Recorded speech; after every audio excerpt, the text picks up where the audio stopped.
اور اگر دل سنورا ہوا نہیں تو انسان ناکام ہو جائے گا۔ اسی انبیاء کرام دنیا میں تشریف لائے تو انہوں نے دل کو محنت کا میدان بنایا۔ صحابہ کے دل کو نبی علیہ السلام نے بدلا، دلوں کو منور کیا، دلوں کو ایمان سے لبریز کیا، اور یوں انسان صحیح معنوں میں انسان بنا۔ دو باتوں کی نفی کی گئی کہ قیامت کے دن نہ مال کام آئے گا نہ بیٹے کام آئیں گے۔ مال تو ایسے دنیا میں بھی کام نہیں آتا۔ لوگ دھوکہ کھا لیتے ہیں جی کہ مال ہوگا تو ہر کام ہو جائے گا۔ دنیا بھی مال سے ہر کام نہیں ہوتا۔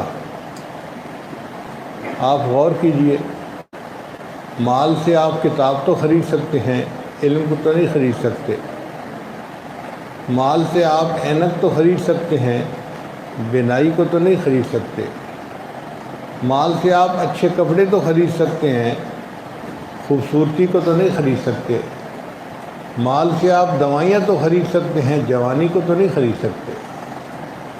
اور مال سے آپ کسی کی خوشامد کو تو خرید سکتے ہیں، کسی کے دل کی محبت کو تو نہیں خرید سکتے۔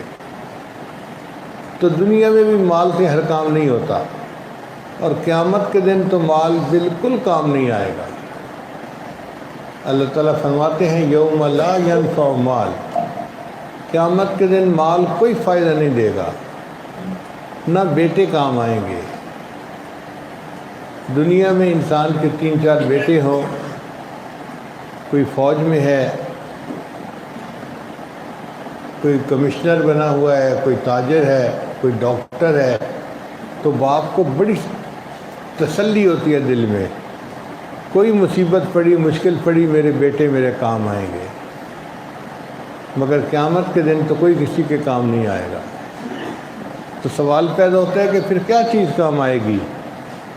اللہ تعالیٰ فرماتے ہیں الا من اتی اللہ بقلب سلیم، جو بندہ سنورا ہوا دل آیا وہ دل اسے کام آئے گا۔ تو ہمیں اپنے دلوں کو سنوارنا ہے تاکہ یہ دل ہمارے اللہ کو پسند آ جائے۔ آپ دیکھیں، ہر بندہ یہ سمجھتا ہے کہ دوسرا میرا چہرہ دیکھتا ہے۔ ہم سو کر جاگتے ہیں تو سب سے پہلے منہ دھوتے ہیں۔ اگر کوئی باہر بندہ ملنے کے لیے آئے اور سویا ہوا بندہ اٹھے تو وہ پہلے منہ دھوئے گا پھر باہر نکلے گا۔ کوئی منہ کیوں دھو رہے ہو؟ اور جی میلے منہ کے ساتھ لوگوں کے سامنے کیسے جاؤں؟ جس طرح ہم میلے منہ کے ساتھ لوگوں کے سامنے جانا پسند نہیں کرتے، اسی طرح اللہ والے میلے دلوں کے ساتھ اپنے رب کے سامنے جانا پسند نہیں کرتے۔ وہ بھی پھر اپنے دلوں کو دھوتے ہیں، چمکاتے ہیں، تاکہ ہمارے اللہ نے اس کو دیکھنا ہے، ہمارا دل چمکا ہوا ہو، اس پر گرد مٹی نہ ہو، اس پر داغ نہ ہو، اثرات نہ ہو۔ حدیث مبارکہ میں آتا ہے بندہ گناہ کرتا ہے دل کے اوپر داغ لگ جاتا ہے، اگر ذکر کرے توبہ کرے وہ داغ دھل جاتا ہے، اور اگر دوبارہ گناہ کر لے تو دوسرا داغ لگ جاتا ہے، اور اگر گناہوں پہ گناہ ہی کی عادت بن جائے تو دل پر داغ لگتے لگتے لگتے ایسا وقت آ جاتا ہے کہ دل بالکل سیاہ ہو جاتا ہے۔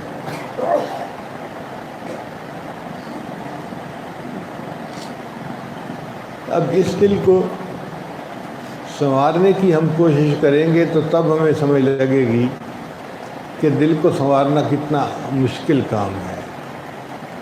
دل ہم داغ داغ شو پمبا کجا کجا نے ہم، یہ دل تو سارا داغ داغ ہی بنا پڑا ہے، میں کہاں کہاں اس کے اوپر مرہم رکھوں۔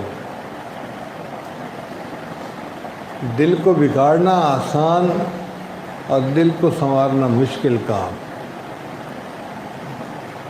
مصحفی ہم تو سمجھتے کہ ہوگا کوئی زخم، مصحفی ہم تو سمجھتے تھے کہ ہوگا کوئی زخم، تیرے دل میں تو بہت کام رفو کا نکلا۔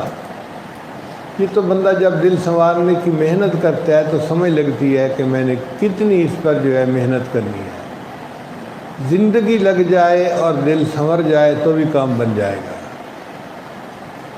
اس لیے ہمیں چاہیے ہم اپنے دلوں کو سنواریں۔ دل کی مثال زمین کی مانند ہے۔ اگر زمین تک پر کچھ عرصہ کاشت نہ کی جائے تو زمین سخت ہو جاتی ہے، کاشت کے قابل نہیں رہتی۔ اسی طرح انسان کا دل اگر اس پر محنت نہ کی جائے تو کچھ عرصے کے بعد یہ سخت ہو جاتا ہے۔ اللہ تعالیٰ بنی اسرائیل کے بارے میں قرآن مجید میں ایک جگہ فرماتے ہیں فَطَالَ عَلَيْهِمُ الْأَمَدُ فَقَسَتْ قُلُوبُهُمْ، ان پر ایک طویل مدت غفلت کی گزر گئی، ان کے دلوں کو سخت کر دیا گیا۔ تو جب غفلت کی ایک طویل مدت گزرتی ہے اللہ دل کو سخت کر دیتے ہیں، اور یہ دل تھوڑا سا سخت نہیں ہوتا، یہ پتھر بن جاتا ہے، بلکہ پتھروں سے بھی پرے پار۔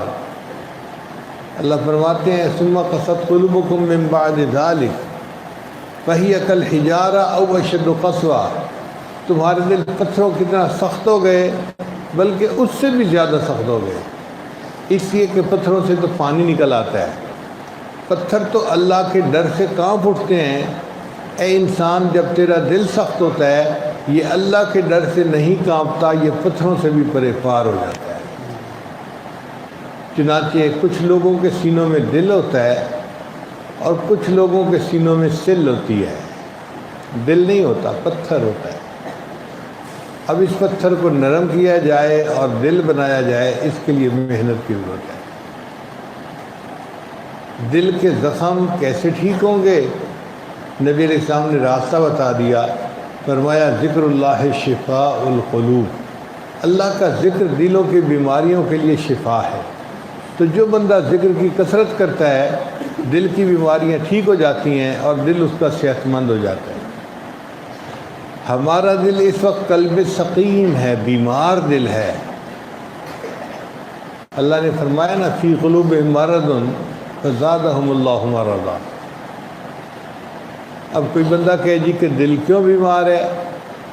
بھئی اس لیے کہ جب نظر غیر محرم کی طرف اٹھتی ہے نا، لالچ والی، تو دل کی بیماری کی دلیل ہوتی ہے۔ اللہ تعالیٰ فرماتے ہیں نبی علیہ السلام کی بیویوں، تم اگر کسی کو کوئی چیز دینے کا موقع آئے تو پردے کے پیچھے سے دو۔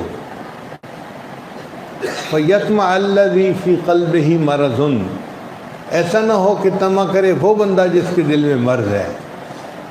تو جس کے دل میں مرض ہوتا ہے وہ غیر کو دیکھ کے دل میں طمع کرتا ہے۔ آج ہم اپنے دل سے پوچھیں تو دل گواہی دے گا کہ ہمارے دل میں تو بہت طمع بھری پڑی ہے۔ تو یہ دل کی بیماری کی دلیل ہے۔ اب اس دل کو ٹھیک کرنے کے لیے ذکر کی کثرت کی ضرورت ہے۔ لیٹے بیٹھے چلتے ہر وقت اللہ کا ذکر کرتے رہیں تاکہ اللہ کی برکت نور دل کے اندر آ جائے اور ہمارے دل کو سنوار جائے۔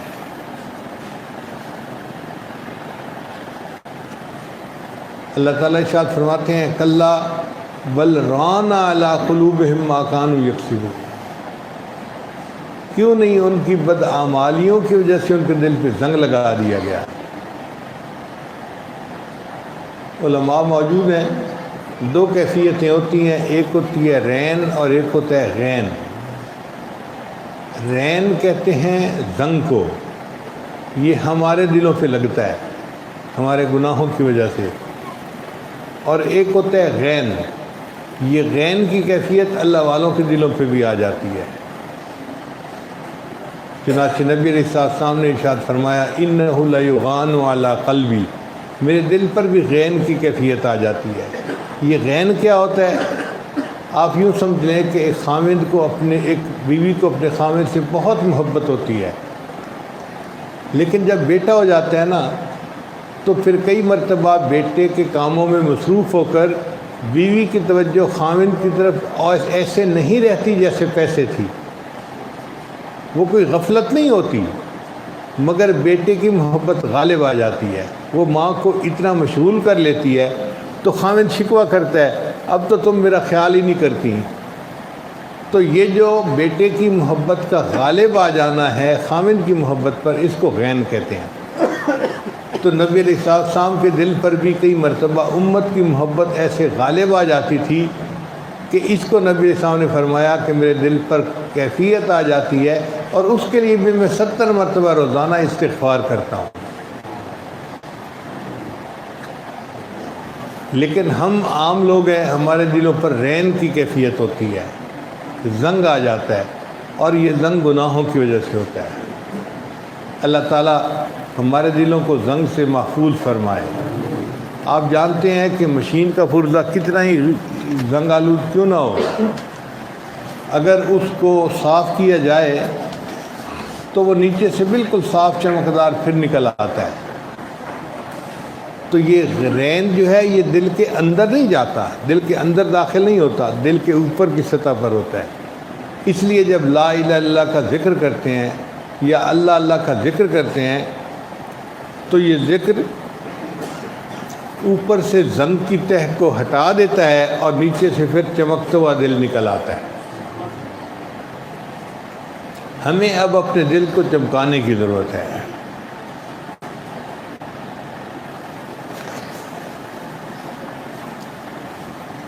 جب دل زنگ سے پاک ہو جاتا ہے پھر اس کو اعمال کے اثرات محسوس ہوتے ہیں۔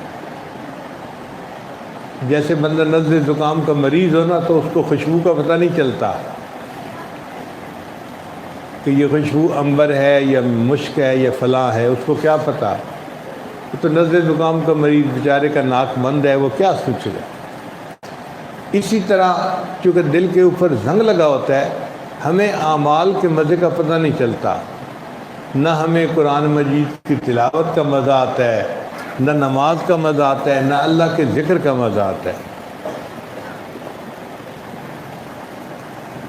لیکن جیسے ہی یہ زنگ دور ہوتا ہے تو اعمال کی کیفیات بندے کو محسوس ہونا شروع ہو جاتی ہے،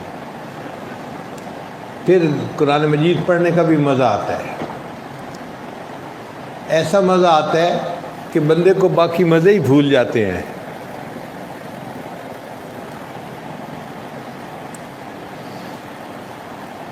حدیث مبارکہ میں آتا ہے کہ ایک صحابی نماز پڑھ رہے تھے تو دشمن نے تیر مارا، ان کو لگا اور ان کا خون بہنے لگا۔ اس وقت تک جسم سے خون نکلنے پر وضو ٹوٹنے کا مسئلہ واضح نہیں ہوا تھا۔ پھر تھوڑی دیر بعد دشمن نے پھر تیر مارا، وہ بھی لگا، پھر خون بہنے لگا۔ تو انہیں خیال آیا ایسا نہ ہو کہ میں زیادہ خون نکلنے کی وجہ سے بے ہوش ہو جاؤں اور میرے فرض منصبی میں کوتاہی آ جائے۔ تو انہوں نے جلدی سے نماز مکمل کی اور اپنے ساتھی کو جگایا اور کہا کہ دیکھو اگر مجھے فرض منصبی میں کوتاہی کا ڈر نہ ہوتا میں تیروں پہ تیر تو کھاتا رہتا، قرآن کو پورا پڑھے بغیر نہ سورہ کہف کو پورا پڑھے بغیر نماز نہ چھوڑتا۔ ہمیں مچھر کاٹے تو ہماری ساری توجہ نماز کی ختم ہو جاتی ہے، اور ان کی کیفیت یہ تھی کہ وہ کہتے تھے کہ میں تیروں پہ تیر تو کھاتا رہتا، نہ سورہ کہف پڑھے بغیر نماز کو مکمل نہ کرتا۔ کتنا لطف، کتنا مزہ آتا ہوگا۔ تذکرۃ الحفاظ ایک کتاب ہے، اس میں قرآن مجید کے حفاظ کے بہت سارے واقعات ہیں۔ ایک واقعہ بڑا عجیب میں نے اس میں پڑھا۔ ایک نوجوان تھا، نیک تھا، اس کی شادی ہوئی تو شادی کی پہلی رات بیوی کے پاس ہو گیا، سلام دعا ہوئی تو میاں بیوی دونوں نے فیصلہ کیا کہ ہم پہلے 2 رکعت نفل پڑھ لیتے ہیں پھر اس کے بعد ملاقات کریں گے۔ دونوں کا وضو تھا، چنانچہ خامن کھڑا ہو گیا اور اس نے 2 رکعت کی نیت باندھی۔ بیوی پیچھے آ گئی، کھڑی ہو گئی، اس نے بھی 2 رکعت کی نیت باندھ لی۔ اب بیوی تو 2 رکعت پڑھ کے بیٹھی ہے انتظار میں کہ خامن کب نماز مکمل کرتا ہے، اور خامن نے قرآن پاک کی تلاوت شروع کی اور وہ قرآن پڑھتا رہا، اتنا قرآن پڑھا کہ صبح سحری کا وقت قریب ہو گیا۔ سحری کے وقت اس نے سلام پھیرا۔ جب سلام پھیرا تو پھر اس کو محسوس ہوا آج تو میری شادی کی رات تھی اور میری بیوی میری انتظار میں بیٹھی ہوئی ہے۔ تو اس نے بیوی سے معذرت کی کہ بھئی میں نماز پڑھنے جاتا ہوں فجر کی، واپس آؤں گا تو پھر ملاقات کریں گے۔ بیوی نے کہا آپ خود بھی ساری رات جاگتے رہے اور مجھے بھی آپ نے ساری رات جگایا اور تھکا دیا۔ اس نے کہا سوری، مجھے معاف کر دو، مجھے خیال ہی نہیں رہا تھا۔ اب جب مسجد میں نماز پڑھی تو دوستوں نے مبارکباد دی کہ شادی کی پہلی رات تھی، تم نے بیوی کو کیسے پایا؟ وہ سچ کا زمانہ تھا، جھوٹ تو بولتے نہیں تھے، تو وہ لوگوں کو کیا بتاتا دوستوں کو کہ بیوی کیسی ہے؟ تو اس نے بتایا کہ میری بیوی سے ابھی ملاقات نہیں ہوئی۔ تو دوست ہوتے ہیں، انہوں نے اس کو تانے دیے، تو کیسا مرد ہے، ساری رات بیوی کے پاس گزار کے آیا ہے اور کہتا ہے کہ بیوی سے ملاقات ہی نہیں ہوئی، اور تو نے بیوی کو جو ہے نا وہ دیکھا بھی نہیں، بات بھی نہیں کی، تو کیسا مرد ہے، تو کیسا خاوند ہے؟ جب انہوں نے اس کو بہت زیادہ شرمایا نا، تو وہ نوجوان کہنے لگا اللہ کی قسم، میں نے تو 2 رکعت کی نیت باندھی تھی، قرآن پاک میں ایسا مشغول ہوا، میرے ذہن سے ہی نکل گیا کہ بیوی میرے انتظار میں ہے۔ کتنا ان کو مزہ آتا ہوگا قرآن مجید کے پڑھنے میں کہ ان کو باتیں ہی باقی بھول جاتی تھی۔ جب دل انسان کا گناہوں سے پاک ہو جاتا ہے تو پھر پوری رات قرآن مجید پڑھنے کا مزہ آتا ہے۔ سیدنا عثمان غنی اللہ عنہ فرمایا کرتے تھے لو طہرت قلوبکم ما شبعتم من کلام ربکم، اگر تمہارے دل پاک ہوتے تو تمہارے دل قرآن مجید پڑھنے سے کبھی بھی نہ بھرتے۔ اس کی مثال ایسے ہے جیسے آئس کریم سے انسان کا دل نہیں بھرتا، پیٹ بھر جاتا ہے، دل نہیں بھرتا، دل چاہتا ہے اور کھائیں اور کھائیں اور کھائیں۔ اسی طرح انسان جب قرآن مجید پڑھتا ہے تو اس کا دل چاہتا ہے بس میں پڑھتا رہوں، ایسا مزہ آتا ہے۔ ابھی تو ہم اس مزے سے واقف ہی نہیں ہیں، جیسے ایک نابالغ بچہ بلوغ کی لذتوں سے واقف نہیں ہوتا، ہم قرآن مجید کی لذتوں سے واقف نہیں ہیں، اس لیے تلاوت کو دل نہیں چاہتا، یا تلاوت کرتے ہیں تو تھک جاتے ہیں۔ اگر دل صاف ہوتے تو پھر قرآن مجید کا مزہ ہمیں لطف دیتا، ہمیں پتہ چلتا کہ اللہ کے کلام سے زیادہ حلاوت تو کسی چیز میں ہے ہی نہیں۔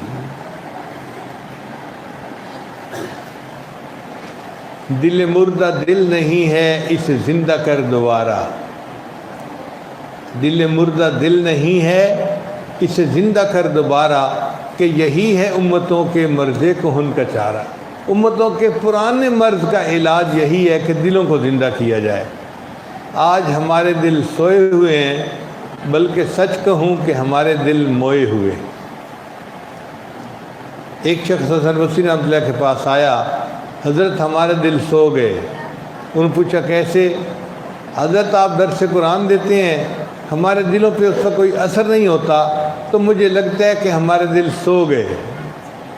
جب اس نے یہ کہا تو حسن بصری رحمۃ اللہ نے فرمایا کہ بھائی اگر درس قرآن کا دلوں پر اثر نہیں ہوتا تو یہ نہ کہو دل سو گئے، بلکہ یوں کہو دل مو گئے، مر گئے۔ وہ بڑا حیران ہوا، حضرت یہ دل مر کیسے گئے؟ حضرت نے فرمایا دیکھو، جب کوئی سویا ہوا ہو اسے جھنجھوڑا جائے وہ جاگ اٹھتا ہے، جس کو جھنجھوڑنے پہ بھی جاگ نہ آئے وہ سویا ہوا نہیں، وہ مویا ہوا ہوتا ہے۔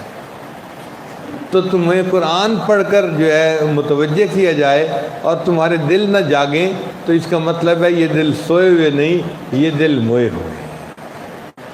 تو دل کئی دفعہ مردہ ہو جاتے ہیں، جیسے میت قبر میں دفن ہوتا ہے نا، ہمارے سینوں میں ہمارا دل اس طرح قبر میں دفن ہوتا ہے اور ہم اس کو لیے پھر رہے ہوتے ہیں، چلتے پھر رہے ہوتے ہیں، مگر سینوں میں دل مردہ ہوتا ہے۔ اس دل پر محنت کرنے کی ضرورت ہے۔ ہمارے حضرت فرمایا کرتے تھے اللہ تعالیٰ دل کے بیوپاری ہیں، بندے سے دل چاہتے ہیں۔ اے میرے بندے مجھے تجھ سے اور کچھ نہیں چاہیے، بس تیرا دل مجھے چاہیے، تو اپنا دل مجھے دے دے۔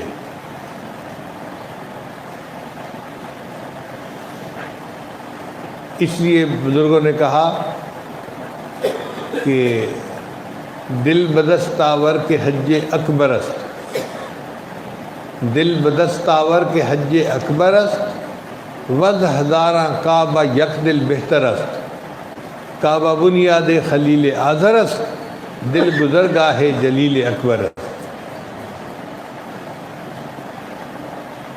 جب یہ دل سنور جاتا ہے تو جس طرح بیت اللہ پر اللہ کی تجلیات پڑتی ہیں، اس دل پر بھی اللہ کی تجلیات پڑتی ہیں، اور یہ دل ان تجلیات کو جذب کر لیتا ہے۔ آپ سوچئے انسان کے لیے کتنی بڑی سعادت ہے کہ اس کے دل پر اللہ کی نظر ہوتی ہے۔ کوتور پر اللہ نے ایک دفعہ تجلی ڈالی تھی تو کوتور جو ہے وہ جل کر سرما ہو گیا تھا۔ آج بھی کوئی بندہ اگر جائے تو وہاں جو بڑے بڑے پتھر پڑے ہیں وہ ایک انگلی سے اٹھائے جا سکتے ہیں، جیسے کوئلہ جل کے ہلکا ہو جاتا ہے نا، اتنی بڑی بڑی چٹانیں چل کے اتنی ہلکی بن گئیں کہ بڑی چٹان کو آپ یوں 2 انگلیوں سے اٹھا سکتے ہیں۔ تو پہاڑ جل کر سرما بن گیا تھا۔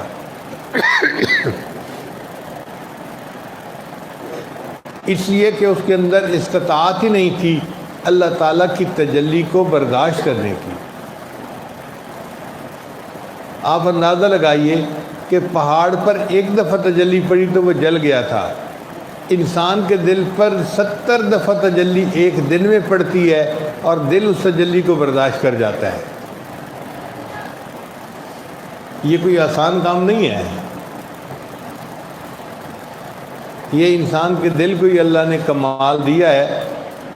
چنانچہ کتابوں میں لکھا ہے کہ اللہ تعالیٰ جب کسی بندے کے دل سے خوش ہوتے ہیں تو ایک مرتبہ اس کے دل کو ایک دن میں 70 مرتبہ محبت کی نظر سے دیکھتے ہیں۔ جیسے ماں بیٹے کو بار بار محبت کی نظر سے دیکھ رہی ہوتی ہے، باپ اپنے بیٹے کے چہرے کو بار بار محبت کی نظر سے دیکھ رہا ہوتا ہے، اسی طرح اللہ تعالیٰ اس بندے کے دل کو بار بار محبت کی نظر سے دیکھ رہے ہوتے ہیں۔ اور فرشتے حیران ہوتے ہیں کہ یہ کیسا انسان ہے کہ جس کے دل پر اللہ تعالیٰ محبت کی تجلی اتنی دفعہ دن میں ڈالتے ہیں۔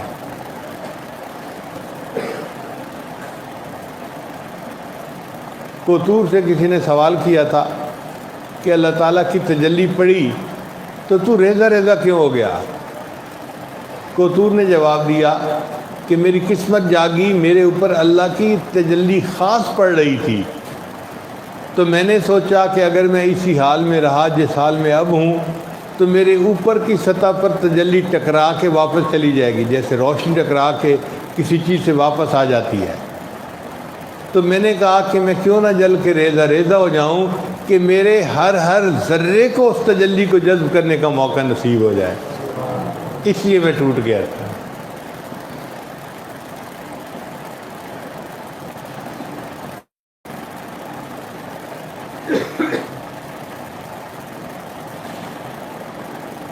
چنانچہ اللہ تعالیٰ نے انسان کے دل کو اپنا گھر فرمایا ہے۔ علماء نے لکھا ہے کہ قلب عبداللہ عرش اللہ ہوتا ہے، جو اللہ کے بندوں کا دل ہوتا ہے وہ اللہ کا گھر ہوتا ہے۔ اللہ تعالیٰ ارشاد فرماتے ہیں لا یسعنی ارضی ولا سمائی، نہ میں زمینوں میں سماتا ہوں نہ آسمانوں میں سماتا ہوں، میں مومن بندے کے دل میں سما جاتا ہوں۔ یہ دل کتنا عجیب ہے، اللہ کا مسکن بن جاتا ہے۔ سبحان اللہ سبحان اللہ۔ ارض و سما کہاں تیری وسعت کو پا سکے، ایک میرا دل ہی ہے کہ جہاں تو سما سکے۔ اس لیے پھر یہ بندہ اللہ کی نظر میں قیمتی ہو جاتا ہے۔ ہم نے دیکھا ہے گھروں میں بہت سارے بکسے ہوتے ہیں، صندوق ہوتے ہیں، اور ان کی قیمت ان کے اندر جو میٹیریل ہوتا ہے نا اس کی وجہ سے ہوتی ہے۔ بڑے بڑے پیٹیاں ہوتی ہیں جن میں لحاف رکھے ہیں، تکیے رکھتے ہیں، گدے رکھتے ہیں سردیوں کے، ان کو کوئی تالا ہی نہیں لگاتا، اس لیے کہ ان کے اندر کوئی میٹیریل اتنا مہنگا ہے نہیں، تو تالا لگانے کی کیا ضرورت ہے۔ اور جن میں قیمتی چیزیں ہوتی ہیں ان کو تالا لگایا جاتا ہے۔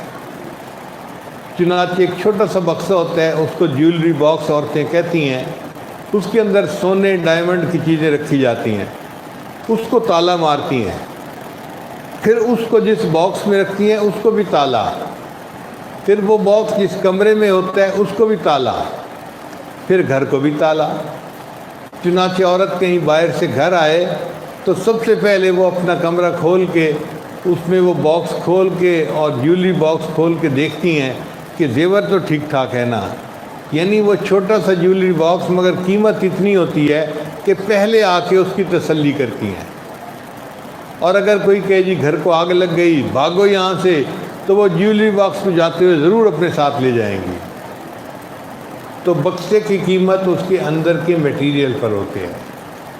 ہمارا یہ جسم بھی ایک بکسے کی مانند ہے، اگر اس کے اندر قیمتی دل ہے تو اس بکسے کی اللہ کے ہاں قیمت ہے، اور اگر دل کے اندر دنیا بھری ہوئی ہے تو دنیا کی قیمت تو اللہ کی نظر میں مچھر کے پر کے برابر بھی نہیں، پھر یہ دل انسان کی نظر میں، اللہ کی نظر میں بے قیمت ہو جاتا ہے۔ امام شافعی رحمۃ اللہ کے بارے میں آتا ہے، ایک دفعہ حجام کے پاس گئے بال کٹوانے کے لیے، تو دوسری طرف سے ایک کوئی امیر آدمی آ گیا، تو حجام نے سوچا کہ یہ فقیر آدمی ہے، اس کو اگر میں بال پہلے کاٹوں گا تو مجھے مزدوری بھی نہیں ملے گی، تو بہتر ہے کہ میں امیر آدمی کو بٹھاؤں اور اس کے بال کاٹوں۔ جب اس نے ایسا کیا تو امام شافعی رحمۃ اللہ اس کی دکان سے باہر آ گئے، اور باہر نکل کے انہوں نے شعر پڑھا، علیہ ثیاب لا یباع جمیعھا، میرے اوپر ایسے کپڑے ہیں اگر ان کپڑوں کو بیچا جائے تو کوئی ایک درہم میں بھی اس کو خریدنا پسند نہ کرے، لیکن ان عام معمولی کپڑوں کے اندر ایک ایسا جسم ہے جس میں دل ہے، ساری دنیا کے خزانوں کو جمع کر لیا جائے اس دل کی قیمت ادا نہیں کر سکتے۔ تو اللہ والوں کے دل اللہ کی نظر میں بڑے قیمتی ہوتے ہیں۔ یہی بات حضرت شاہ ولی اللہ مدد دہلوی رحمۃ اللہ نے دہلی کی جامع مسجد میں کی تھی۔ مغل بادشاہوں تمہارے خزانے سونے چاندی زیورات سے بھرے ہوئے ہیں، لیکن ولی اللہ کے سینے میں ایک دل ہے، تم سب خزانوں کو اکٹھا کر لو، اس دل کی قیمت ادا نہیں کر سکتے۔ یہ دل اتنا قیمتی بن جاتا ہے کہ دنیا کے خزانے مل کے بھی قیمت ادا نہیں کر سکتے۔ اس لیے ہمیں چاہیے کہ ہم اپنے دل کو سنواریں، ذکر کریں، اور اپنے دل کو اس قابل بنائیں کہ اللہ کو پسند آ جائے۔ آرزوئیں خون ہوں یا حسرتیں پامال ہوں، آرزوئیں خون ہوں یا حسرتیں پامال ہوں، اب تو اس دل کو بنانا ہے تیرے قابل مجھے۔ اے اللہ، اب تو اس دل کو میں نے تیرے قابل بنانا ہے کہ تو اسے دیکھے تو تجھے یہ پسند آ جائے۔ آپ بتائیے، شادی کے موقع پہ دلہن کو کیوں سجاتے ہیں؟ زیور پہناتے ہیں، میک اپ کرتے ہیں، اچھے کپڑے پہناتے ہیں تاکہ یہ خامن کے پاس جائے تو اس کو پہلی نظر میں پسند آ جائے۔ جس طرح دلہن کو سجایا جاتا ہے کہ یہ اپنے خامن کو پہلی نظر میں پسند آ جائے، ہمیں چاہیے ہم اپنے دل کو سنواریں تاکہ قیامت کے دن اللہ کے سامنے پیش ہو تو اللہ کو پسند آ جائے۔ یہ دل اللہ کا گھر ہے۔ عام طور پر انسان اپنے گھر کی چابی اپنے پاس رکھتا ہے، چنانچہ اللہ تعالیٰ نے جنت کو بنایا اور جنت کی چابی اللہ نے رضوان فرشتے کے حوالے کر دی۔ اللہ نے جہنم کو بنایا اور جہنم کی چابی مالک فرشتے کے حوالے کر دی، یا مالک۔ اللہ تعالیٰ نے کعبہ کو بنایا اور کعبہ کی چابی بنو شیبہ کے حوالے کر دی، قیامت تک ان کے خاندان میں رہے گی۔ اور اللہ تعالیٰ نے انسان کے دل کو بنایا اور دل کی چابی اللہ نے اپنے پاس رکھ لی۔ حدیث مبارکہ میں آتا ہے کہ انسان کے دل کی کنجی اللہ کی دو انگلیوں کے درمیان ہے، یقلبھا کیف یشاء، اللہ جیسے چاہتے ہیں دلوں کو پھیر دیا کرتے ہیں۔ تو دل چونکہ اللہ کا گھر تھا، اللہ نے اس کی چابی کسی اور کے حوالے نہیں کی، اپنے پاس رکھی۔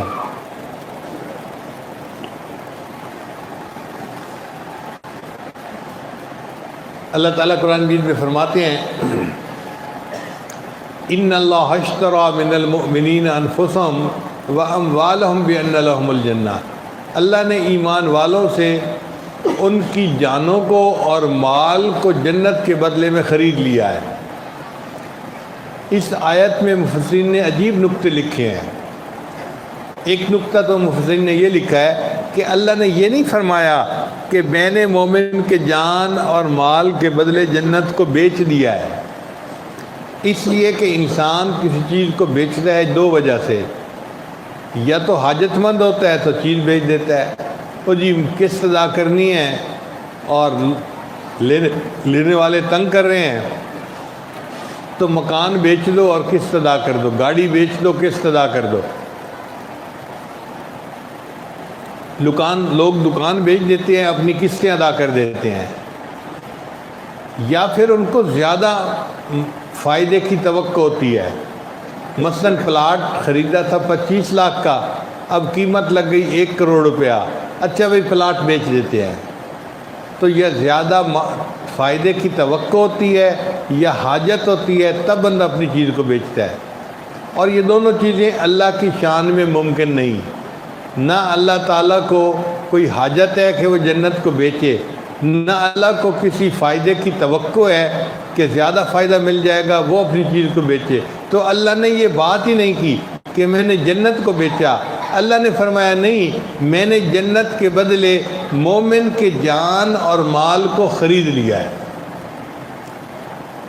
تو دیکھو کتنا پیارا انداز اللہ تعالیٰ نے اپنایا بات کرنے کا، کہ مومن کے جان اور مال کو جنت کے بدلے خرید لیا۔ اب ایک مسئلہ تو حل ہو گیا کہ اللہ نے خرید لیا ہے، لیکن دوسرا مسئلہ پھر ذہن میں آتا ہے، اگر اللہ نے خریدا ہے تو انسان کا دل اللہ کا گھر ہے، تو اللہ کو چاہیے تھا اپنا گھر پہلے خریدتے۔ جس بندے کے پاس فالتو پیسے ہو نا، وہ پہلے گھر خریدتا ہے، بعد میں کچھ اور خریدتا ہے۔ ذرا کوئی جو ہے وہ کمیٹی نکل آئی یا کہیں سے نفع آ گیا، کہتے ہیں جی کہ سب سے پہلے گھر خریدو، گھر اپنا ہونا چاہیے۔ تو اللہ تعالیٰ اگر خریدنا چاہتے تھے تو اللہ نے دل کا تو تذکرہ ہی نہیں کیا۔ علماء نے اس کا بھی جواب لکھا، وہ فرماتے ہیں کہ دیکھیں، اللہ نے فرمایا میرے بندے تیرا دل جو ہے نا وہ تو میرا گھر ہے، وہ تو وقف ہے میرے لیے، اور جو وقف کی جائیداد ہوتی ہے اس کی بیع و شراء کی اجازت نہیں ہوتی۔ فرمایا کہ دیکھو یہ تو وقف ہے میرے لیے دل، اس کی تو میں خرید کی بات ہی نہیں کرتا، یہ تو ہے ہی میرا۔ اس کے علاوہ تیرے پاس تیرا مال اور تیری جان باقی بچی تھی، میں نے جنت کے بدلے اس کو بھی خرید لیا ہے۔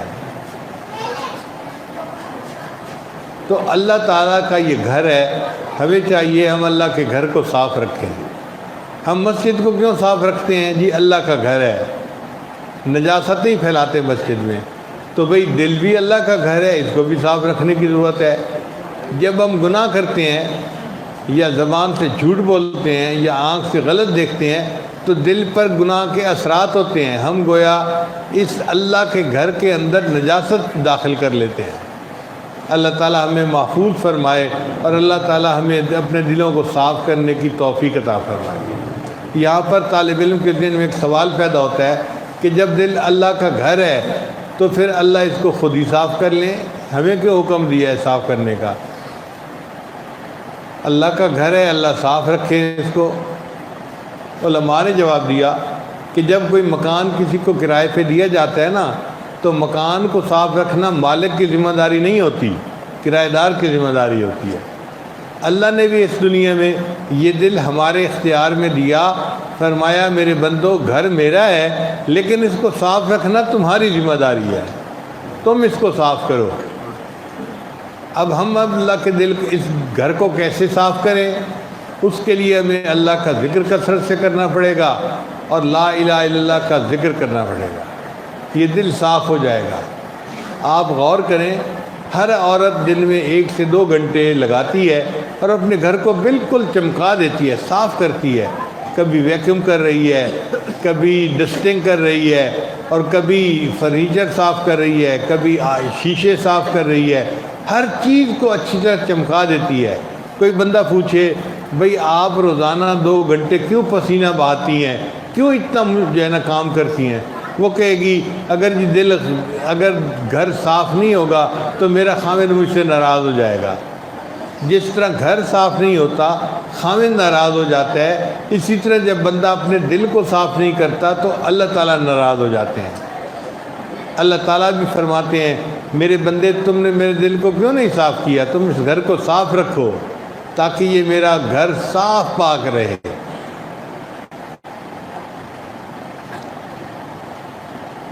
اب ایک اور نقطے کی بات سمجھنے والی ہے، شریعت کا یہ حکم ہے کہ جس گھر میں کوئی زندہ تصویر ہو وہاں رحمت کا فرشتہ نہیں آتا۔ جس کمرے میں کسی انسان کی تصویر لگی ہو یا جانور کی، تو اس جگہ پر رحمت کا فرشتہ نہیں آتا۔ اب غور کرنے کی بات ہے، جس کمرے میں یا گھر میں تصویر ہو وہاں رحمت کا فرشتہ داخل نہیں ہوتا۔ جس دل میں کسی غیر کی تصویر لگی ہوگی، اللہ کی رحمت اس گھر میں کیسے آئے گی؟ آج جس نوجوان کو دیکھو اس کے دل میں کسی نہ کسی کی تصویر پڑی ہوگی، اس لڑکی کی تصویر، اس کی تصویر، اس سے محبت، اس کی محبت۔ یہ دلوں کے اندر جو تصویریں ہوتی ہیں نا، یہ بت ہوتی ہے، اس لیے یہ دل جو ہے یہ صنم خانہ بن جاتا ہے۔ سچ بات کہوں، یہ دل بت خانہ بن جاتا ہے، بلکہ یہ دل گند خانہ بن جاتا ہے۔ ما هذه التماثيل التي انتم لها عاکفون، یہ تم نے کیا اپنے دلوں کے اندر مورتیاں سجائی ہوئی ہیں اور دل کو بت خانہ بنایا ہوا ہے۔ جتنی ماں سوا کی محبتیں ہیں ان کو دل سے نکال کے دل کو پاک کرنے کی ضرورت ہے۔ جیسے نبی علیہ السلام نے لات، منات، عزا سب کو بیت اللہ سے نکال دیا تھا اور بیت اللہ کو پاک کر دیا تھا، ہمیں بھی چاہیے ہم بھی اسی طرح دل کے اندر جو تصویریں ہیں نا، ان لات منات کو سب کو نکال کے دل کو پاک کر دیں اور اللہ کی بارگاہ میں پھر عرض کریں ترکت اللات والعزا جمیعا، اللہ میں نے لات اور عزا سب کو چھوڑ دیا۔ کذالک یفعل الرجل البصیر، اور جو بصیر انسان ہوتا ہے وہ ایسے ہی کرتا ہے، اپنے دل کو ما سوا سے پاک کر لیتا ہے، پھر اس کا دل اللہ کو پسند آ جاتا ہے۔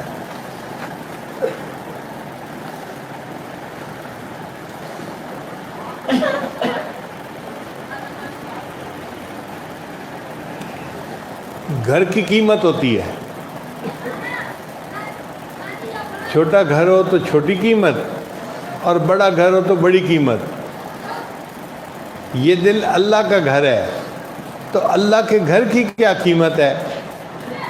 تمہارے مشائخ نے فرمایا کہ اللہ کے گھر کی قیمت اللہ کا دیدار ہے۔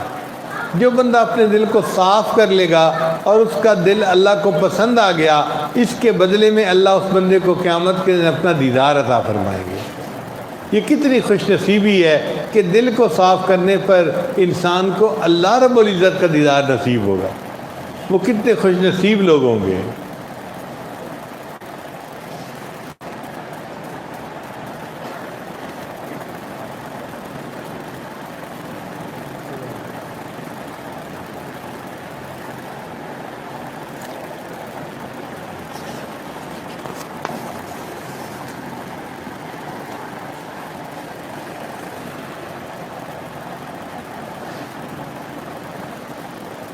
ذکر دل کو کیسے صاف کر دیتا ہے؟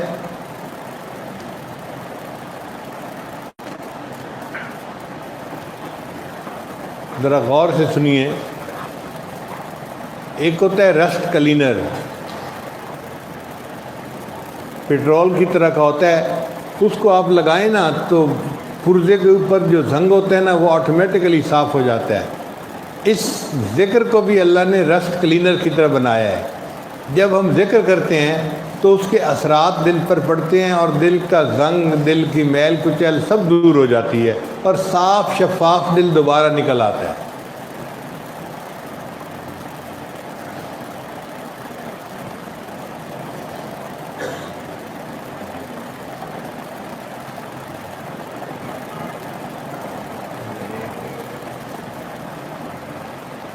قرآن مجید کی ایک آیت ہے سورہ النمل میں، ظاہری آیت تو یہ ہے کہ جب سلیمان علیہ السلام نے ملکہ بلقیس کو خط بھیجا کہ تم میری اطاعت کرو، آ جاؤ، تو اس نے اپنے اسمبلی ممبروں سے مشورہ کیا کہ مجھے کیا کرنا چاہیے۔ اسمبلی ممبروں نے جواب دیا فانظری ماذا تأمرین، کہ ملکہ صاحبہ قدم اٹھائیے، ہم تمہارے ساتھ ہیں۔ یہ پرانا طریقہ چلا آ رہا ہے، قریب کے والے ہمیشہ ایسے ہی کہتے ہیں قدم اٹھاؤ ہم تمہارے ساتھ ہیں۔ لیکن وہ سمجھدار عورت تھی، اس نے کہا دیکھو ان الملوک اذا دخلوا قریۃ، جب بادشاہ کسی بستی میں داخل ہوتے ہیں افسدوہا، وہاں انقلاب مچا دیتے ہیں، وَجَعَلُوا عِزَّةَ أَهْلِهَا أَذِلَّةً، اور جب ہم معزز ہوتے ہیں ان کو ذلیل کر کے نکال دیتے ہیں. تو میں حملہ نہیں کروں گی، جنگ نہیں کروں گی، بلکہ میں بھی اپنے قاصد بھیجوں گی اور دیکھوں گی کہ ان کو کیا حال ہے. اب اس آیت کا یہ ظاہری ترجمہ ہے. حضرت اقدس تھانوی رحمۃ اللہ فرماتے ہیں کہ اس آیت کے اندر ایک تمثیل ہے. وہ تمثیل کیا ہے کہ اگر ان الملوک سے مراد مالک الملک اللہ کا نام لے لیا جائے اور قریہ سے مراد دل کی بستی لے لی جائے، پھر اس کے معنی یوں بنیں گے ان الملوک اذا دخلوا قریۃ، جب اللہ کا نام دل کی بستی میں داخل ہوتا ہے افسدوها، انقلاب مچا دیتا ہے، وجعلوا عزت اہلها اذلہ، اور دنیا جو اندر معزز ہوتی ہے اس کو ذلیل کر کے دل سے نکال دیتا ہے. تو اللہ کا نام دنیا کی محبت دل سے نکال دیتا ہے اور اللہ کی محبت کو دل میں بھر دیتا ہے. اس لیے ہم کثرت سے ذکر کریں تاکہ ہمارے دل اللہ کے لیے صاف ہو جائیں.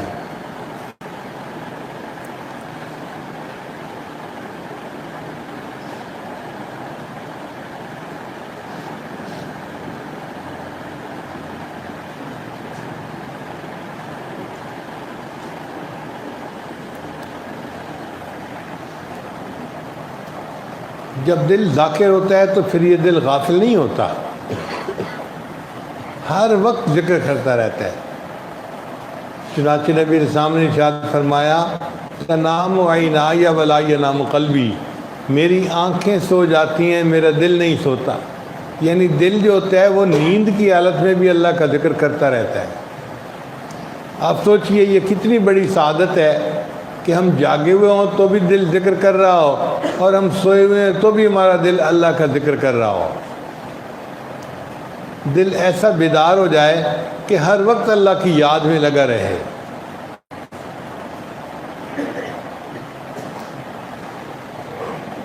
چنانچہ شاعر کہتا ہے خیالک فی عینی و ذکرک فی فمی، اے محبوب تیرا خیال میری آنکھوں میں ہے اور تیرا تذکرہ میری زبان پر ہے. وَمَثْوَاكَ فِي قَلْبِي فَأَيْنَ تَغِيبُ، اور تیری تصویر میرے دل میں ہے، بھلا تو مجھ سے کہاں غائب ہو سکتا ہے. جب ہر وقت اللہ کی طرف دھیان رہے گا اور اللہ کا ذکر زبان پر رہے گا اور اللہ کا دھیان دل میں رہے گا تو اللہ کیسے غائب ہو سکتا ہے. اس لیے کسی عارف نے عجیب الفاظ کہے، توجہ سے سننے والی بات ہے. واللہ ما طلعت شمس ولا غربت الا وانت فی قلبی ووسواسی، اللہ کی قسم نہ کبھی سورج طلوع ہوا نہ کبھی سورج غروب ہوا مگر ہر وقت میرے دل میں میرے دھیان میں محبوب تو ہی ہوتا ہے.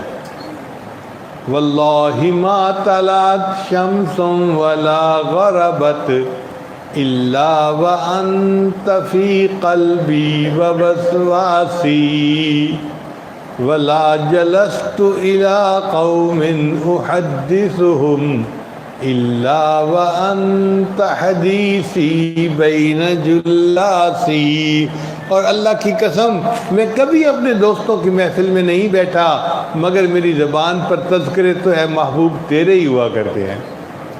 ولا ذکرتک محزونا ولا طربا، اور محبوب میں نے کبھی آپ کو یاد نہیں کیا غم کی حالت میں یا خوشی کی حالت میں، الا وحبک مقرون بانفاسی، مگر یہ کہ میری سانسوں میں تیری محبت ہی تو لپٹی ہوئی ہوتی ہے. ولا ہممت بشرب الماء من عطش الا رأیت خیالا منک فی الکأس، اور اے محبوب میں نے کبھی پیاس کی حالت میں پانی کا پیالہ نہیں پیا مگر اس پانی کے پیالے میں تیری تصویر ہی تو ڈھونڈ رہا ہوتا ہوں. ایسی محبت اللہ کی ہمارے دل میں آ جائے کہ ہر وقت اللہ ہماری آنکھوں کے سامنے رہے، ہمارے دل میں اس کی یاد رہے، اور ہم اللہ کی محبت میں اپنی زندگی گزارنے والے بن جائیں۔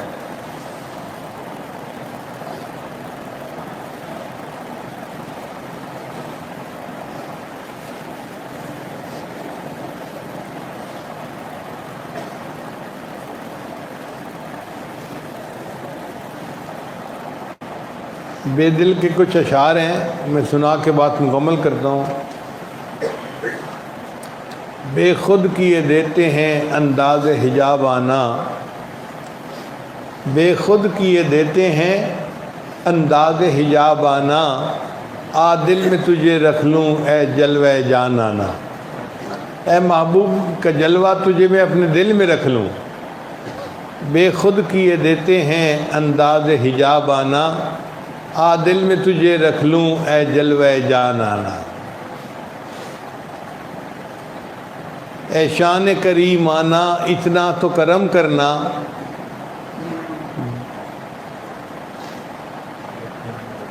جب جان لبوں پر ہو تم سامنے آ جانا۔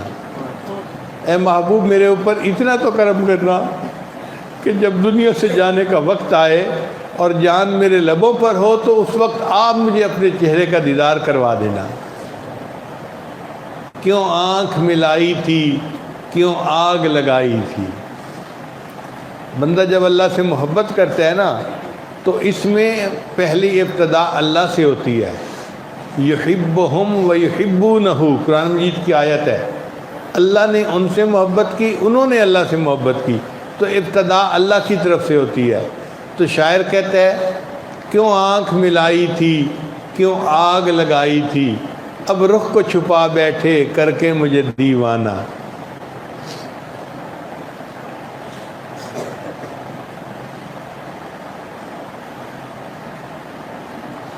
کیا لطف و محشر میں شکوے کیے جاؤں، کیا لطف و محشر میں شکوے کیے جاؤں، وہ ہنس کے کہے جائیں دیوانہ ہے دیوانہ۔